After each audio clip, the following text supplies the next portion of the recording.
நிறைவாழ்வு AG சபை வழங்கும் morning மன்னாவிற்கு உங்களை அன்போடு வரவேற்கிறோம். கர்த்தருடைய பரிசுத்த நாமம் மகிமைப்படுவதாக. இந்த நாளில் உங்களை சந்திப்பதிலே மிகுந்த சந்தோஷம். எனக்கு அன்பான தேவ பிள்ளைகளே, இன்னைக்கு ஒரு குறிக்கோளோடு கூட இந்த நாளை நாம் தொடங்க போகிறோம். எப்படிப்பட்ட குறிக்கோள் தெரியுமா? நான் வாசிக்கிறேன் பாருங்கள். பிரசங்கி எழுதின 7ஆம் அதிகாரம் 8வது வசனத்துடைய கடைசி பகுதி இப்படியாக சொல்லுகிறது: பெருமை உள்ளவனை பார்க்கிலும் பொறுமை உள்ளவன் உத்தமன். எவ்வளவு அருமையான வார்த்தை பார்த்தீங்களா? பொறுமை ரொம்ப ரொம்ப நல்லது, வேண்டும் என்று கர்த்தர் விரும்புகிறார். இன்னைக்கு உங்களுக்குள்ள பெருமை இல்லாம இருக்கலாம், உங்களுக்குள்ள அல்லது பெருமை இருக்கலாம். ஆனா அதை காட்டிலும் ஒரு மேன்மையான காரியத்தை வேதம் எதிர்பார்க்கிறது. என்ன ஒரு மேன்மையான ஒரு காரியம்? பொறுமை உள்ளவன் உத்தமன். இன்னைக்கு நீங்க பொறுமையா இருக்கிறீங்களா? இல்ல அவசர அவசரமா எல்லா காரியத்தையும் செய்றீங்களா? அவசர அவசரமா எல்லாத்தையுமே அவசர அவசரமா ஒரு நிதானம் இல்ல, ஒரு யோசனை இல்ல. ஆனா இன்னைக்கு கர்த்தர் சொல்றாரு, உன் ஓட்டத்துல ஒரு பொறுமை வேணும். பொறுமை வேணும். உங்க படிப்புல ஒரு பொறுமை வேணும். நீங்க பேசுற பேச்சுல ஒரு பொறுமை வேணும். உங்க குடும்ப வாழ்க்கையில ஒரு பொறுமை வேணும்.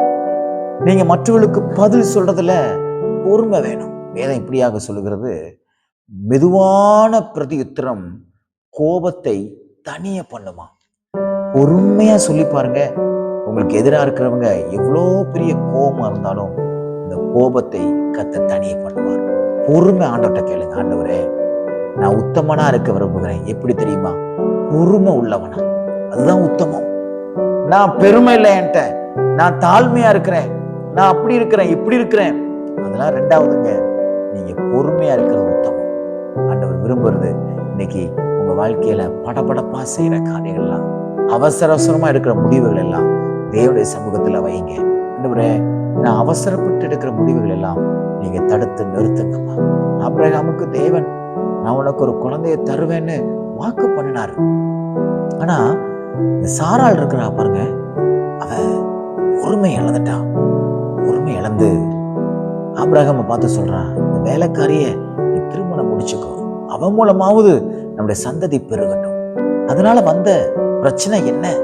அவளுக்கு பிரச்சனை, அந்த வேலைக்கார மகளுக்கு பிரச்சனை, குழந்தைக்கு பிரச்சனை. அவசரப்பட்டு எடுக்கக்கூடிய முடிவுகள், பொறுமையை இழந்து தேவனுடைய சமூகத்துல காத்திருக்கிறத இழந்து தன்னுடைய சுய சிந்தையினால அவசரப்பட்டு எடுக்கக்கூடிய முடிவுனால வரக்கூடிய விளைவு என்ன? ஆபத்து. வரக்கூடிய முடிவுகள் என்ன? சோதனை. வரக்கூடிய முடிவுகள் என்ன? வேதனை. வரக்கூடிய முடிவுகள் என்ன? கடன் பிரச்சனை. வரக்கூடிய முடிவுகள் என்ன? வியாதி. வரக்கூடிய முடிவுகள் என்ன? அவமானம். ஆண்டவர் சொல்றாரு, நீ பொறுமையாயிரு, நான் உன்னை உயர்த்துவேன். ஆகையால் இன்றைக்கு ஆண்டவர்கிட்ட நம்ம கேட்போம், ஆண்டவரே, என்னை பொறுமை உள்ளவனாய் மாற்றுங்க என்று. கர்த்தர் இன்றைக்கு நம்மை பொறுமை உள்ளவனாய் கர்த்தர் மாற்றி நம்மை ஆசீர்வதித்து பாதுகாப்பாராக. God bless you.